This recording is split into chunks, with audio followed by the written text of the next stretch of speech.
Good evening students. आप लोग का बीपीएससी का एग्ज़ाम जो है 69th का वो सितंबर में होने वाला है और उसमें हिस्ट्री जो है वो मोस्ट इम्पॉर्टेंट पार्ट होता है। हिस्ट्री में भी जो सबसे ज़्यादा इम्पॉर्टेंट पार्ट है वो है गांधीयन एरा यानी गांधी युग। तो गांधी युग जो है वो माना जाता है मुख्यतः 1919 से 1919 से 1948 तक। ठीक है, गांधी जी की जब मृत्यु हुई 1948 में तब तक। लेकिन हम लोग शुरू से गांधी जी के बारे में पढ़ेंगे कि गांधी जी ने कब क्या किया, कब उनका जन्म हुआ, वो दक्षिण अफ्रीका गए, वहाँ पे उन्होंने क्या क्या किया। सभी बातों को हम लोग पूरी तरह से ध्यान से जो है पढ़ेंगे। तो चलिए हम लोग स्टार्ट करते हैं। सबसे पहला हमारा टॉपिक है डाउन ऑफ गांधीयन एरा, मतलब गांधी युग की शुरुआत। गांधी युग की शुरुआत कब कैसे क्या होती है। ठीक है, गांधी जी जो है उनका जो जीवन का पहला स्टेज कहेंगे वो बीता था साउथ अफ्रीका में, जहां उन्होंने सत्याग्रह का पहला प्रयोग किया था। वहीं उन्होंने जाना कि सत्याग्रह क्या होता है, सत्य और अहिंसा के बल पे किस प्रकार से जीत हासिल की जाती है, और उसके बाद उस चीज़ को उन्होंने भारत में प्रयोग किया और इसका आज़ादी दिलाने में बहुत ही महत्वपूर्ण योगदान रहा। सत्याग्रह जो उनका प्रयोग था उस चीज़ का। ठीक है, तो गांधी जी ने अपना जीवन का जो 20 साल है वो साउथ अफ्रीका में बिताया था। वहीं पे उन्होंने सत्याग्रह के एक्सपेरिमेंट्स किए थे और फिर वो गांधी जी जो है वो 9 जनवरी 1915 को भारत लौट आए थे। ठीक है, पहले हम लोग जाने का पढ़ेंगे, उसके बाद लौटने का पढ़ेंगे। तो देखिए, Gandhi ji's early career and truth experiment in South Africa. सबसे पहला चीज़ है गांधी जी का अर्ली कैरियर और उनका ट्रूथ के साथ एक्सपेरिमेंट, सत्य के साथ उनका प्रयोग। गांधी जी की पुस्तक भी है और उसका भी नाम यही है, माई एक्सपेरिमेंट विथ ट्रूथ। आप लोग इस चीज़ को लिख लीजिए अपने नोट्स में, माई एक्सपेरिमेंट विथ ट्रूथ। ये गांधी जी की किताब है, इसका अर्थ है सत्य के साथ मेरा प्रयोग। ठीक है, सबसे पहले हम लोग देखते हैं कि Gandhi ji was born and brought up. कहाँ उनका जन्म हुआ, सभी को पता है, 2 अक्टूबर 1869 को पोरबंदर, गुजरात के पोरबंदर में उनका जन्म हुआ था। 2 अक्टूबर 1869 को पोरबंदर गुजरात में कहाँ पे है, पोरबंदर जो है वो कठियावाड़ राज्य में आता था। ठीक है, देखिए आप लोग जब इंडिया का मैप देखेंगे तो वो उसमें गुजरात जो है वो इस तरीके से दिखता है। ठीक है, नीचे ऐसे और फिर ऊपर इस तरह से ये जो पार्ट होता है ये गुजरात का हिस्सा होता है। तो ये जो नीचे वाला हिस्सा है इसको कठियावाड़ बोलते हैं और यहीं पर पोरबंदर है। ठीक है, पोरबंदर। तो गुजरात के पोरबंदर में उनका जन्म हुआ और ये कठियावाड़ राज्य में आता था। उनके पिताजी मोहनदास करमचंद गांधी जी के जो पिताजी थे वो मिनिस्टर थे। ठीक है, वो मंत्री थे, इस राज्य में वो मंत्री थे। ठीक है, उसके बाद हम लोग देखते हैं उनका अर्ली कैरियर। तो उन्होंने कुछ साल यहाँ पढ़ाई करने के बाद फिर वो इंग्लैंड चले गए थे। वहाँ पे उन्होंने बैरिस्टर की पढ़ाई की थी। बैरिस्टर का मतलब लॉ होता है, लॉयर का पढ़ाई उन्होंने किया था। ठीक है, यहाँ पे देखिए, after studying law in England, उन्होंने इंग्लैंड में जाके लॉ की पढ़ाई की थी क्योंकि उनके पिताजी मिनिस्टर थे, मंत्री थे राजा की रियासत में। तो ये लोग काफ़ी अमीर फैमिली से थे और इन्होंने इंग्लैंड में जाकर के लॉ की पढ़ाई की। Gandhi travel to South Africa, Gandhi ji उसके बाद इंडिया चले आए इंग्लैंड में लॉ की पढ़ाई करने के बाद। फिर इंडिया आने के बाद वो साउथ अफ्रीका गए। साउथ अफ्रीका क्यों गए थे, 1893 में गांधी जी जो है वो साउथ अफ्रीका गए थे in connection with a case. एक केस था। ठीक है, दादा अब्दुल्ला उनके क्लाइंट थे, उनका एक केस लड़ने के लिए, क्योंकि गांधी जी बैरिस्टर थे, लॉयर थे, तो दादा अब्दुल्ला का केस लड़ने के लिए गांधी जी 1893 में साउथ अफ्रीका जाते हैं। वहाँ पे उनका एक्सपीरियंस कैसा रहता है, in South Africa he witness the ugly face of white racism. वहाँ पे साउथ अफ्रीका में उनको वाइट रेसिज्म का एक बुरा चेहरा, बदसूरत चेहरा देखने को मिलता है। वाइट रेसिज्म का मतलब होता है जो उजले लोग हैं, गोरे लोग हैं, उनका रंग भेद है ना। गोरे लोग किस प्रकार से भेदभाव करते थे हम लोगों के साथ, और जो इंडियंस वहाँ जाके बस गए थे और जो साउथ अफ्रीका के असल के निवासी थे अफ्रीकन्स, उनके साथ ये सब देखने को गांधी जी को मिला। पहली बार गांधी जी जो है वो इस चीज़ से रूबरू हुए, रंग भेद से उनको पता चला कि रंग भेद क्या होता है। Then he decided to fight, उन्होंने डिसाइड किया कि वो इसके लिए फ़ाइट करेंगे। ठीक है, कैसे, किस प्रकार से उन्होंने रंग भेद को झेला था। आप लोग कहानी सुने होंगे कि गांधी जी एक बार ट्रेन में सफ़र कर रहे थे साउथ अफ्रीका में और वहाँ उनको ट्रेन से उतार दिया जाता है। ठीक है, गांधी जी कहाँ जा रहे थे ये भी याद रखिए कि बीपीएससी छोटे छोटे फैक्ट्स को पकड़ता है।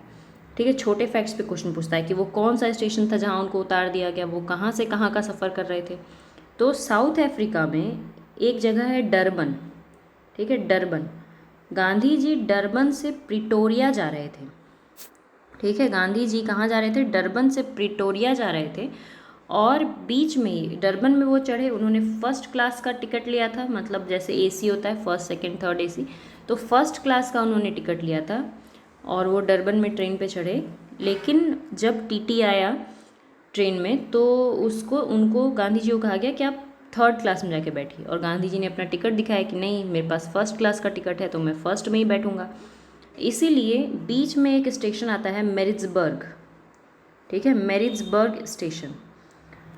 ठीक है, डरबन से प्रिटोरिया जाने के बीच में मैरिट्सबर्ग स्टेशन में गांधी जी को जो है ज़बरदस्ती ट्रेन से धक्का दे करके उतार दिया गया।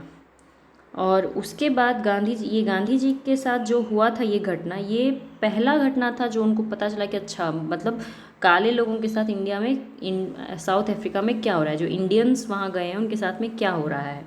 ठीक है, पहली बार उनको ये चीज़ पता चली और उन्होंने डिसाइड किया कि वो इस चीज़ के खिलाफ लड़ेंगे।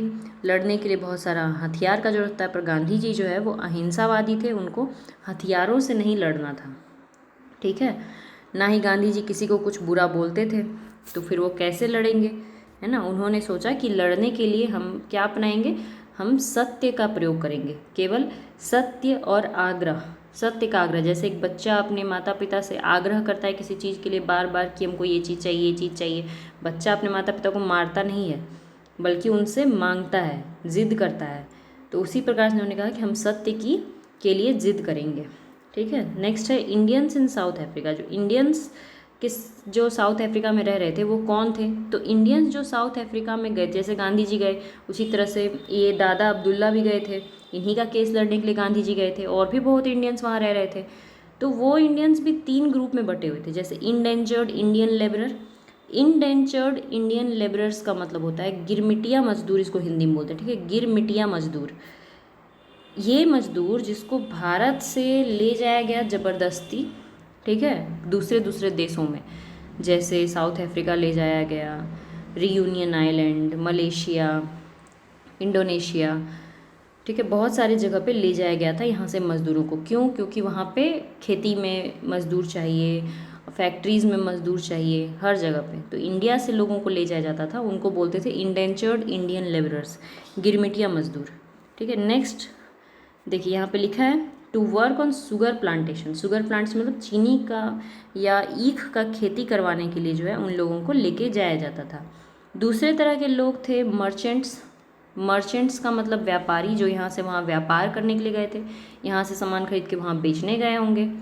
ठीक है, उसमें खास करके मेमन मुस्लिम लोग आते थे। और तीसरे तरह के लोग थे एक्स इंडेंचर्ड लेबरर, जो पहले आए थे गिरमिटिया मजदूर के तौर पे, पर उन्होंने अब मजदूरी छोड़ दिया था और वो दूसरा कुछ काम जो है वो कर रहे थे, तो एक्स इंडेंचर्ड लेबरर। इस तरह के जो लोग हैं वो वहाँ पे थे। ये जो लोग थे, ये जो इंडियंस वहाँ पे थे, इन लोगों ने इनके साथ जो भेदभाव हो रहा था उसको एक्सेप्ट कर लिया था। दे एक्सेप्टेड रेशियल डिस्क्रिमिनेशन, है ना। रेशियल डिस्क्रिमिनेशन मतलब रंग भेद जो उनके साथ चल रहा था उसको एक्सेप्ट कर लिए थे लोग, क्योंकि इंडियंस जो थे वो वहाँ पे अनएजुकेटेड थे, उनको इंग्लिश नहीं आती थी, थोड़ी बहुत आती थी। ठीक है, उनको लगा कि ये नॉर्मल है, हमारे साथ ऐसा हो रहा है, ये सब कुछ नॉर्मल है। मगर गांधी जी को ये नॉर्मल नहीं लगा। गांधी जी जो है वो इसके खिलाफ में आवाज़ उठाए, लोगों को एकजुट करने लगे। ठीक है, उनके साथ वहाँ क्या क्या होता था, बहुत सारा प्रॉब्लम्स था। जो इंडियंस थे उनके साथ देखिए, they were not allowed to vote, उनको वोट देना अलाउ नहीं था। हाँ, तो वोट देना कैसे अलाउ रहेगा? जैसे मान लीजिए कि हमारे देश में कोई दूसरा लोग आके रहता है, दूसरे देश से लोग, तो उनको भी वोट देना अलाउ नहीं है। वोट वही देगा जो इंडियन होगा। उसी प्रकार से वहाँ पे वोट वही देता था उस टाइम जो गोरा होता था, यानी कि जो ब्रिटिश होता था। They could only live in designated areas that were unsanitary and congested. वो लोग को ऐसे इलाकों में रहना पड़ता था, इंडियंस जो वहाँ जाते थे, जैसे स्लम टाइप का एरिया में रहना पड़ता। स्लम एरिया मैंने चौल बस्ती, जो कि एकदम कंजेस्टेड होता था। अनसैनिटरी माने कि साफ सुथरा नहीं होता था, गंदा होता था। फिर एशियंस एंड अफ्रीकन्स, जो एशियंस यानी जो इंडियंस वहाँ जाते थे, और जो अफ्रीकन्स असली अफ्रीकन्स थे ब्लैक, उन लोगों को परमिट नहीं मिलता था कि वो रात को 9 बजे के बाद घर से नहीं निकल सकते थे, है ना। रात को 9 बजे के बाद फ्री टाइम है और उस टाइम पे केवल जो गोरे लोग हैं वो रोड पे घूमेंगे, वो बाहर जाएंगे, रेस्टोरेंट जाएंगे, लेकिन Asians and Africans are not permitted. Nor were they permitted to utilize public sidewalk, और ना ही ये जो साइड वॉक होता है, फुटपाथ वगैरह होता है, इसका भी प्रयोग जो है वो लोग नहीं कर सकते हैं जो इंडियंस एंड अफ्रीकन्स हैं। तो ये सारा जो है प्रॉब्लम्स वहाँ पे था। उसके बाद गांधी जी क्या किए, गांधी जी सोचे कि हम जो है इसके खिलाफ में आवाज़ उठाएंगे, हम इंडियंस लोगों को जो है अधिकार दिलाएंगे। तो गांधी जी वहाँ पे 2 तरह से आंदोलन चलाए थे साउथ अफ्रीका में। एक तो उनका तरीका था 1894, क्योंकि गांधी देखिए 1893 में गए थे, याद रखिएगा। तो 1894 से 1906 तक उन्होंने जो भी कार्य किया, जिस भी तरह से आंदोलन किया, उसको बोलते हैं मॉडरेट स्ट्रगल। मॉडरेट मतलब नरम दल टाइप का, है ना। ज़्यादा गांधी जी एग्रेसिव नहीं थे, नरम दल टाइप में। नरम दल हम लोग पढ़ चुके हैं। नरम दल में क्या होता है, नरम दल में होता है प्रेयर्स एंड पिटिशंस, कि गांधी जी जो है वो अंग्रेज़ों को भेजते रहते थे लिख लिख करके आवेदन की कृपया हम लोगों को रात को 9 बजे के बाद बाहर निकलने दिया जाए, कृपया हमारे घरों को साफ़ सुथरा किया जाए, कृपया हमें वोट देने दिया जाए। इस तरह से याचिकाएं, आवेदन जो है वो गांधी जी देते रहते थे, ब्रिटेन भेजते रहते थे, और साउथ अफ्रीका में भी जो ब्रिटिश लोग रूल कर रहे थे उनको देते थे। तो ये फेज चल रहा था 1894 से 1906 में। टू यूनाइट इंडियंस, वहाँ पे भारतीयों को यूनाइट करने के लिए गांधी जी ने एक संस्था का स्थापना किया था। इसको लिख लीजिए आप लोग, नटाल इंडियन कांग्रेस ना। गांधी जी ने एक संस्था की स्थापना की थी जिसका नाम था नटाल इंडियन कांग्रेस, ठीक है, नटाल इंडियन कांग्रेस। और उन्होंने एक किताब भी, मतलब पेपर भी पब्लिश करते थे हर दिन। उस पेपर का नाम था इंडियन ओपिनियन, ठीक है, न्यूज़पेपर पब्लिश होता है, इसका नाम था इंडियन ओपिनियन। ये बहुत ही फ्रीक्वेंट क्वेश्चन है, बार बार पूछा जाने वाला क्वेश्चन है। इंडियन ओपिनियन किसका है, गांधी जी का पेपर है, जो कि गांधी जी साउथ अफ्रीका में पब्लिश करते थे, ना कि इंडिया में, ना। इंडियन ओपिनियन मतलब इंडियंस का ओपिनियन, इंडियन लोगों की क्या राय है, इस तरह करके वो पेपर पब्लिश करते थे। और दूसरा उन्होंने एक संस्था गठन किया था, नटाल इंडियन कांग्रेस। तो बहुत ज़्यादा सफलता नहीं मिला, याचिका और आवेदन करके 1906 तक गांधी जी ने जो किया। उसके बाद गांधी जी सोचे कि अब क्या करना होगा, विरोध करना होगा, है ना। अभी तक तो हम याचिका दे रहे थे, आवेदन दे रहे थे, कुछ हुआ नहीं, तो हम विरोध करेंगे। बहुत ज़्यादा देखिए, शुरू में लोगों को जब कुछ चाहिए होता है तो वो याचिका करते हैं, बाद में जब लोगों को लगता है कि नहीं, आवेदन देने से कुछ हुआ नहीं, याचिका करने से तो हम हड़ताल करेंगे, तभी हमारी मांगों को पूरा किया जाएगा। तो गांधी जी भी हड़ताल पे उतर गए। इसको कहते हैं गांधी पैसिव रेसिस्टेंस, है ना। पहला वाला जो था वो था मॉडरेट स्ट्रगल, नरमवादी तौर पे उन्होंने संघर्ष किया था, मॉडरेट स्ट्रगल। और दूसरा है गांधी पैसिव रेसिस्टेंस और सत्याग्रह इन साउथ अफ्रीका। 1906 से 1914 में गांधी जी ने जो किया उसको बोलते हैं पैसिव रेसिस्टेंस या फिर सत्याग्रह। साउथ अफ्रीका में सत्याग्रह। देखिए, रेसिस्टेंस का मतलब होता है विरोध, और विरोध कैसे करना है, पैसिव होके। पैसिव माने होता है निष्क्रिय विरोध, एक्टिव होके विरोध नहीं करना है। 2 तरीका होता है लड़ाई का, या तो आप मारपीट करिए, हाथ से लड़िए, माथा फोड़ दीजिए एक दूसरे का। दूसरा तरीका है चुप होके, है ना, बात ही नहीं करेंगे हम तुमसे, एक वो भी तरीका है लड़ाई करने का। तो गांधी जी जो है वो पैसिव रेसिस्टेंस पे आ गए कि हम लोग जो है अब अंग्रेज़ों से बात ही नहीं करेंगे, अब हम लोग अंग्रेज़ों के किसी काम में हेल्प नहीं करेंगे। अगर हम उसके स्कूल में पढ़ने जाते हैं तो हम उसके स्कूल में नहीं पढ़ेंगे, अगर हम उसके स्कूल में पढ़ाने जाते हैं तो हम उसके स्कूल में नहीं पढ़ाएंगे, अगर हम वकील हैं तो हम वकालत छोड़ देंगे, अगर हम जज हैं तो अपना जज का काम छोड़ देंगे, हर काम को छोड़ देंगे, है ना। अंग्रेज़ों की कोई सहायता नहीं करेंगे, उनका नौकरी नहीं करेंगे। ये सब होता है गांधी जी का जो है, गांधी जी का जो आंदोलन है उसके ये सब टूल्स हैं, ठीक है। तो पहला है देखिए सत्याग्रह, 1906 में गांधी जी ने शुरू किया सत्याग्रह, 1906 से 1914।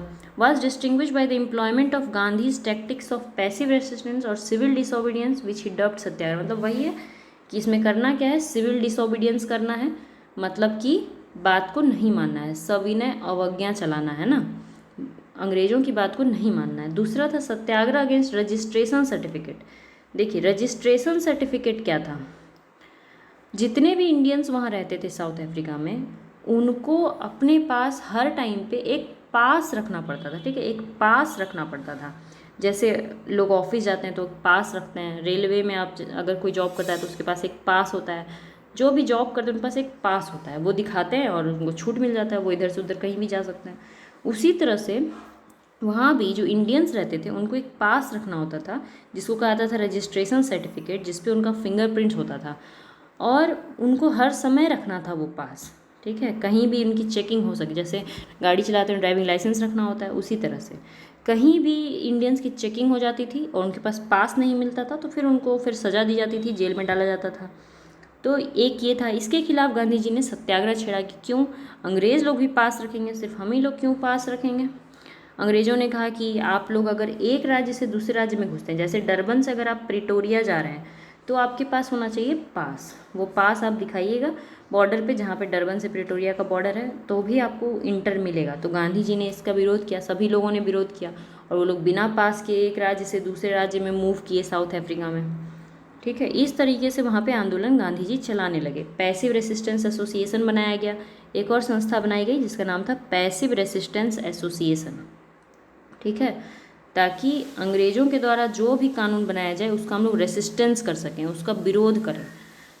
ठीक है, उसका विरोध करना है और जो भी कंसिक्वेंसेस होगा, उसके जो भी रिजल्ट होंगे उसको झेलना पड़ेगा। आप उसका विरोध करेंगे, वो आपको जेल में डालेंगे, उसको झेलना पड़ेगा। यही था गांधी जी का तरीका। झेलने के लिए आपको जो है हमेशा रेडी रहना पड़ेगा, एक गाल पे मारे तो दूसरा गाल देना पड़ेगा। नेक्स्ट है प्रैक्टिस ऑफ रेसिस्टिंग ओपोनेंट्स, मतलब वही है कि प्रैक्टिस करना है, रेसिस्ट करना है विदाउट रिसोर्टिंग टू वायलेंस, बिना वायलेंस के, बिना अहिंसा के आपको जो है उसकी बात को नहीं मानना है, बस बात नहीं मानना है, हिंसा नहीं करना है, मारपीट नहीं करनी है। ठीक है, सभी इंडियंस ने क्या किया, गांधी जी की नेतृत्व में सभी ने publicly burning their registration certificate, सभी लोगों ने अपने रजिस्ट्रेशन सर्टिफिकेट मतलब जो उनका पास हुआ करता था उसको पब्लिकली जलाया, मतलब कि सभी लोग लेके आए और चौक पे सब जला दिया। ठीक है, ब्रेक द लॉ, ये लोग लॉ तोड़ा, जो भी कानून बनाएगा, जिस कानून बनाया है कि आप लोग एक राज्य से दूसरे राज्य में नहीं जाइएगा बिना पास के, तो उसको भी सभी लोग तोड़े। ठीक है, उसके बाद अंग्रेज वहाँ पे साउथ अफ्रीका में जो अंग्रेज़ थे उन लोगों ने एक और कानून लाया था। उन लोगों ने क्या किया था, इनवैलिडेशन ऑफ इंडियन मैरिजेस, है ना, इंडियन मैरिज को इनवैलिड कर दिया था। इसका ये मतलब होता है कि वहाँ पे जो सुप्रीम कोर्ट थी उसने जजमेंट दिया कि जिसका शादी क्रिश्चियन रीति रिवाज से हुआ है, क्रिश्चियन तौर तरीके से हुआ है और रजिस्टर्ड है, ठीक है, रजिस्ट्रेशन हुआ है, उसी का शादी मान्य होगा, बाकी लोगों की शादी जो है वो अमान्य होगी, है ना। जबकि इंडियंस लोग जो होते हैं वो तो क्रिश्चियन रीति रिवाज से हम लोग शादी भी नहीं करते और रजिस्ट्रेशन तो बहुत लोगों का है भी नहीं, बहुत रेयरली लोग जो है अपना मैरिज रजिस्टर करवाते हैं। तो बहुत सारे इंडियंस साउथ अफ्रीका में ऐसे थे जिनकी शादी अमान्य हो गई, जिनके बच्चे जो है उनको कहा गया कि नाजायज़ बच्चा है क्योंकि शादी ही अमान्य हो गया है। तो इसके खिलाफ भी गांधी जी जो है वहाँ पे आंदोलन चलाए थे। ठीक है, थोड़ा थोड़ा चीज़ें, एक तो आप लोग याद रखिए रजिस्ट्रेशन सर्टिफिकेट लोगों को इंडियंस को रखना पड़ता था और दूसरा ये याद रखिए कि इंडियन मैरिजेस को जो है इनवैलिड कर दिया। तो मुस्लिम तरीके से तौर तरीके से होने वाले मैरिज भी इनवैलिड हो गए, चाहे जितना तरीका है मैरिज का सब इनवैलिड हो गया। कहा गया कि ये ही बस क्रिश्चियन तरीके से शादी हुआ है और रजिस्टर्ड है तो ही वो शादी जो है वो वैलिड है, ऐसा वहाँ का सुप्रीम कोर्ट जो है उस समय ऑर्डर दिया था। ठीक है, नेक्स्ट हम लोग देखते हैं Gandhi ji south African experience. Gandhi ji का साउथ अफ्रीका में एक्सपीरियंस कैसा रहा, वहाँ पे सत्याग्रह करके उन्होंने क्या सीखा। तो पहला चीज़ है कि potential of mass. Gandhi ji, मास माने होता है भीड़, है ना, भीड़ का पोटेंशियल माने होता है क्षमता, है ना, पोटेंशियल ऑफ मास, भीड़ का क्षमता को पहचाने कि एक भीड़ जो होता है वो कुछ भी कर सकता है, करवा सकता है। जैसे मोदी जी जब भाषण देते हैं तो बहुत सारा भीड़ जो है वो जमा रहता है, तो उससे उनको फील होता है कि हम जो है जीतने वाले हैं क्योंकि मेरे पास इतना भीड़ मेरा भाषण सुनने आया, है ना। इससे उनको भी अच्छा एक्सपीरियंस होता है और भीड़ को भी लगता, जब यहाँ जितना आदमी जमा होता है ये लोग को भी एक दूसरे को देख के लगता है कि हाँ सभी लोग इनको सुनने आए, मतलब यही जीतेगा, हम लोग इसी को वोट देंगे। जो आदमी टीवी पे देख रहा होता है वो भी यही सोचता है कि अरे इतना आदमी को ये जुटा लिया है, यही अच्छा लीडर है, इसी को वोट देंगे। तो भीड़ जो होता है वो बहुत ही ज़्यादा इम्पैक्ट डालता है किसी भी रिजल्ट पर। तो गांधी जी का ये था, गांधी जी ने भीड़ के पोटेंशियल को पहचाना कि भीड़ में बहुत क्षमता होता है, भीड़ को अपने साइड कर लो। कैसे कर लो, तो United for a common cause, एक कॉमन कारण रहेगा तो लोग जो है एकजुट हो जाएंगे, यूनाइट हो जाएंगे। अगर सबका एक ही मकसद रहेगा तो लोग यूनाइट हो जाएंगे। जैसे इंडियन मैरिज इनवैलिड हुआ तो जितने इंडियंस थे फिर मुस्लिम लोग भी थे, हिंदू लोग भी थे, सब यूनाइट हो गया कि अरे क्या हो रहा है, हमारा शादी अमान्य हो गया, है ना। तो एक कारण जब मिल जाता है लोगों को तो लोग जो है वो एकजुट हो जाते हैं। जैसे अभी भी अगर किसी देश से, चाइना के साथ हमारा युद्ध हो जाए या कुछ हो जाए तो पूरा देश जो है वो एक हो जाएगा, एक कारण से सभी एक हो जाएंगे, चाहे किसी का कोई रिलीजन हो, कोई कास्ट हो, कोई क्लास हो, सब एकजुट हो जाएंगे। फिर गांधी जी ने नया मेथड खोज निकाला रेसिस्टेंस का। रेसिस्टेंस मतलब विरोध, विरोध करने का एक नया तरीका गांधी जी ने खोजा। वो नया तरीका वही है सत्याग्रह। गांधी जी को पता चला कि सत्याग्रह एक नया तरीका है, सत्याग्रह के माध्यम से भी जीत हासिल जो है वो की जा सकती है। जीत हासिल करने के लिए ऐसा ज़रूरी नहीं है कि आपके पास सारा रिसोर्स रहेगा, आप लड़ाई करिएगा तभी जीत हासिल होगी, ठीक है। नेक्स्ट है गांधी जी सत्याग्रह टेक्निक। सत्याग्रह में गांधी जी ने किन टेक्निक्स का प्रयोग किया? तो पहला टेक्निक था उनका truth and non violence. Truth and non violence, सत्य और अहिंसा। सत्य पे अडिग रहना है, हिंसा नहीं करना, ठीक है, हिंसा बिल्कुल भी नहीं करना है, सत्य पे एकदम अडिग रहना है। दूसरा तरीका है कन्फ्लुएंस ऑफ मेनी आइडियोलॉजीज, माने बहुत सारी विचारधाराओं को मिला करके गांधी जी ने इसको बनाया था। बहुत सारा विचारधारा, जैसे Indian culture, Christian culture. Christian culture ही है कि आपको एक गाल में मारे तो दूसरा गाल आगे कर दें, ये क्रिश्चियन इम्परेटिव से लिया गया है। जैसे ईसा मसीह थे तो वो भी हिंसा के एकदम खिलाफ थे, उसी से, ठीक है। तो बहुत सारे कल्चर्स को गांधी जी ने अपने दिमाग में रखा। ऐसा नहीं कि सिर्फ हम इंडियन कल्चर या सिर्फ हिंदू कल्चर पे बेस्ड ही काम करेंगे, ठीक है। मेथड्स उन्होंने क्या क्या अपनाए? मेथड्स वही होता है नॉन कोऑपरेशन, सहयोग नहीं करना है अंग्रेजों का, है ना। सहयोग करने का मतलब है कि आप जो है उनका काम करना छोड़ दीजिए, आप उनके स्कूल पढ़ाना छोड़ दीजिए, पढ़ना छोड़ दीजिए, सब काम छोड़ दीजिए। सब काम छोड़ दीजिएगा तो क्या होगा कि वो खुद ब खुद उसका इकॉनमी कमज़ोर होगा, वो खुद टूटने लगेगा। उसका सेना में जितना इंडियंस भर्ती था सब उसका सेना छोड़ दे तो फिर अंग्रेज़ थोड़ी ना किसी से लड़ पाता। तो असहयोग। और दूसरा बाइकॉट, ठीक है, अंग्रेजी सामानों का, विदेशी सामानों का बहिष्कार। सत्याग्रह के मेथड में और क्या क्या इंक्लूड था? जैसे रिफ्यूजिंग टू पे टैक्स, टैक्स को पे करने से मना करना है, टैक्स नहीं पे करना है। Declining awards and positions of responsibility, कोई भी अवार्ड दिया जाए वो नहीं लेना है। सिर्फ आप भारत सरकार के अगर खिलाफ हैं और भारत सरकार आपको भारत रत्न दे रही है तो आप नहीं लेंगे, क्योंकि आपको सरकार से नफरत है, आप सरकार के खिलाफ हैं। सरकार में कोई पोजीशन आपको मिल रहा है, कोई पद मिल रहा है, आप नहीं लेंगे, ठीक है। ये मेथड अपनाया गया। फिर विलिंग टू सफ़र, माने सफ़र करना पड़ सकता है। ऐसे लोग जो सत्याग्रही बनेंगे उनको तो सफ़र करना ही पड़ेगा, उनको हो सकता है जेल जाना पड़े, हो सकता है मार खाना पड़े, हो सकता है उनकी मृत्यु हो जाए, जैसे लाला लाजपत राय की मृत्यु हो गई थी, ठीक है। तो उनको सफ़र करना पड़ सकता है। हेट्रेड इज एलियन, नफ़रत नहीं करना है, ठीक है। आप जिसके खिलाफ लड़ रहे हैं उससे भी नफ़रत ना करें। नफ़रत कहा जाता है कि नफ़रत जो है वो गलती से करना है, गलत करने वाले से नफ़रत नहीं करना है, गलती से नफ़रत करना है, ठीक है। Only for the courageous and strong, ये जो कार्य है सत्याग्रह जो टेक्निक है वो सिर्फ करेजियस और स्ट्रॉन्ग लोगों के लिए, हिम्मत वालों के लिए है केवल, है ना। सत्याग्रह कमज़ोर लोग जो है वो तो हिंसा ही करेंगे, जो कायर होते हैं वो तो हिंसा ही करते हैं, जो मारपीट करते हैं। जैसे आप लोग देखिए कि जो आदमी कायर होता है, डरपोक होता है, वही ज़्यादा चिल्लाएगा। जो आदमी तेज होता है वो तलवार से काम नहीं करेगा, वो कलम से काम करेगा, ठीक है। तो करेजियस और स्ट्रॉन्ग बनना है, वही आदमी जो है सत्याग्रह कर सकता है। और मीन्स का मतलब थॉट्स एंड प्रैक्टिसेस वे are never to be separated, है ना। आप जो सोच रहे हैं, थॉट बने जो आपके विचार हैं, और प्रैक्टिस में जो आपका काम है, वो दोनों कभी अलग नहीं होना चाहिए। आपके जो विचार हैं वही आपके काम में झलकना भी चाहिए। ये सारा टेक्निक्स गांधी जी अपनाए थे। क्या क्या था हम लोग फिर से देखते हैं। सत्य और अहिंसा, सत्याग्रह। सत्याग्रह में मेथड होता है कि आप लोग नॉन कोऑपरेशन करें, असहयोग, और बाइकॉट करें, बहिष्कार करें। कोई अवार्ड मिले तो उसको बहिष्कार करें, कोई पद का बहिष्कार करें, टैक्स पे करने से बहिष्कार करें। आपको नफ़रत नहीं करना है, जो भी आदमी मतलब अंग्रेज़ों से नफ़रत नहीं करना है। गांधी जी कभी अंग्रेज़ से नफ़रत नहीं करते थे, है ना, नफ़रत नहीं करना है। फिर विलिंग टू सफ़र, आपको सफ़र करना पड़ सकता है। सफ़र का मतलब होता है कि आपको बहुत कुछ झेलना पड़ सकता है, उसके लिए भी आप हमेशा तैयार रहेंगे। और आपके जो विचार हैं और कार्य हैं वो दोनों एक समान होने चाहिए। नेक्स्ट है factors that influenced Gandhi ji personality, है ना। वो कौन कौन से फैक्टर्स हैं जिससे गांधी जी का पर्सनैलिटी इन्फ्लुएंस होता है, गांधी जी का इतना अच्छा पर्सनैलिटी कैसे हुआ, क्या क्या गांधी जी के दिमाग में था, उनकी क्या क्या बातें थी। तो बहुत सारा चीज़ था। जैसे रिलीजियस फैक्टर, गांधी जी हिंदू थे मगर वो धर्मनिरपेक्ष थे, उन्हीं के कारण आज भारत देश धर्मनिरपेक्ष है। ठीक है, गांधी जी धर्मनिरपेक्ष की बातें करते थे। जैसे बुद्ध धर्म से उन्होंने कर्मा थ्योरी को माना था। कर्म थ्योरी बुद्ध में होता है, इसका मतलब होता है कि अपना कर्म करिए, फल की चिंता मत करिए और हमेशा कर्म पे ध्यान रखना है। आगे ये नहीं सोचना कि अच्छा कर्म करेंगे तो स्वर्ग मिलेगा नरक मिलेगा, वैसा कुछ नहीं है, बस कर्म करना है। हिंदू हम लोग में होता है राम राज्य, हिंदुइज्म में राम राज्य का मतलब हो गया कि राम के जैसा राज्य होना चाहिए, राज्य बहुत अच्छा होना चाहिए, सब कुछ सुख सुविधा होनी चाहिए, कल्याणकारी होना चाहिए।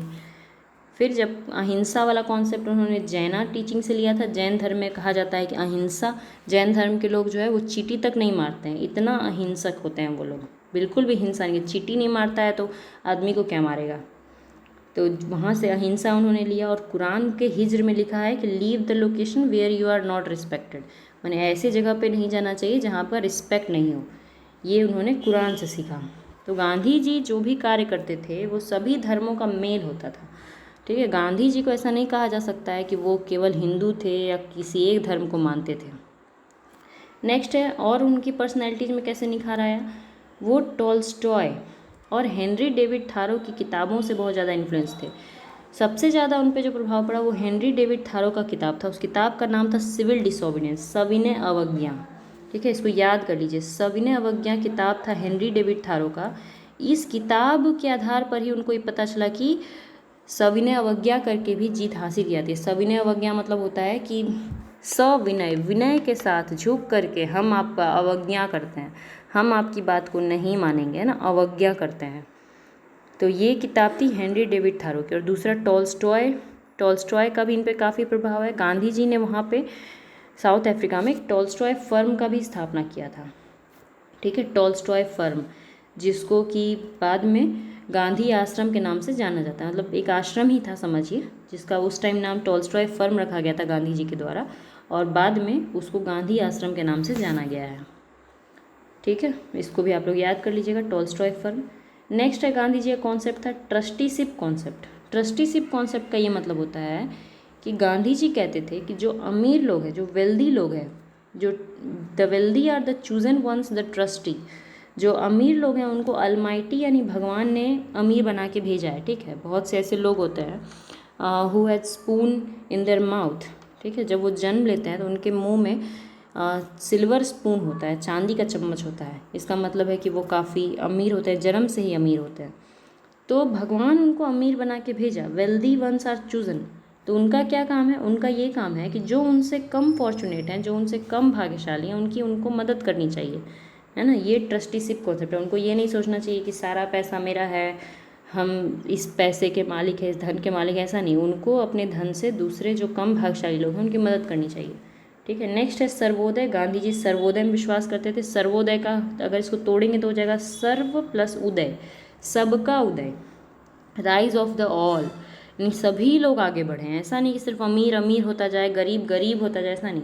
राइज ऑफ ऑल माने सभी आगे बढ़े, सबका उदय हो। नेक्स्ट है local self government. Local self government माने स्वशासन। गांधी जी स्वशासन के पक्षधर थे कि जो गांव है वो अपने आप में ही सेल्फ सफिशिएंट होना चाहिए। ऐसा नहीं कि गांव पे किसी और का शासन हो, सभी लोग अपना शासन खुद चलाए, है ना, गांव एकदम सफिशिएंट हो। नेक्स्ट है बिलीव इन द मास। ये तो पहले हम लोग देख ही लिए कि गांधी जी जो है वो भीड़ में विश्वास करते थे। बिलीव का मतलब विश्वास, है ना। गांधी जी का विश्वास जनता में था कि जनता के सपोर्ट से सब किया जा सकता है। बिल्कुल जनता का सपोर्ट जिसको रहेगा वो आदमी ज़रूर जीतेगा। वही था गांधी जी का कि जनता का सपोर्ट कैसे लेना है, जनता में कैसे विश्वास दिखाना है। ठीक है, नेक्स्ट है dignity of human labour. Human labour माने इंसान जो मेहनत करता है उसका भी इज्जत करना चाहिए, है ना। गांधी जी हमेशा चरखा चला करके कपड़ा पहनते थे। जो चरखा चला के वो जितना धोती बुन सकते थे उतना ही वो पहनते थे। तो गांधी जी हमेशा लोगों को कहते थे कि इंसान को अपने जो मेहनत है उस पर हमेशा भरोसा करना चाहिए, उसकी डिग्निटी को ध्यान में रखना चाहिए। ठीक है, ये आज जो हम लोग अभी पढ़ें ये पूरा हमारा हो गया कि गांधी जी का साउथ अफ्रीका का क्या था। यहाँ से आप लोग नॉट ओनली फॉर प्रीलिम्स, ये आपके मेंस के लिए भी काफ़ी इंपॉर्टेंट है। जब आपसे मेंस में पूछा जाएगा कि गांधी जी के सत्याग्रह का टेक्निक क्या था, तो आप पॉइंट बाय पॉइंट यहाँ से याद कर सकते हैं। ठीक है, कि ट्रूथ एंड नॉन वायलेंस था, फिर willing to suffer, hatred is alien, means, ये सारा पॉइंट आप लोग याद कर सकते हैं, ठीक है। तो मेंस के लिए भी ये मोस्ट इम्पॉर्टेंट है, और सिर्फ प्रीलिम्स पास करने से तो कोई भी ऑफिसर नहीं बनता है, मेंस पास करना पड़ता है। तो आप लोग जो है इसको नोट्स में आप ज़रूर मेंशन करें, नोट कर लें, नोट्स बनाएं एक एक चीज़ का। और नेक्स्ट क्लास में हम लोग फिर पढ़ेंगे कि गांधी जी फिर इंडिया कब आए और उनका आगे का जो प्रोसेस है वो कैसा रहा, आगे उन्होंने भारत में क्या क्या कार्य किए। ठीक है, आज के लिए इतना ही है, और जिनको कोई डाउट हो वो लोग कमेंट सेक्शन में पूछ सकते हैं। ओके, धन्यवाद।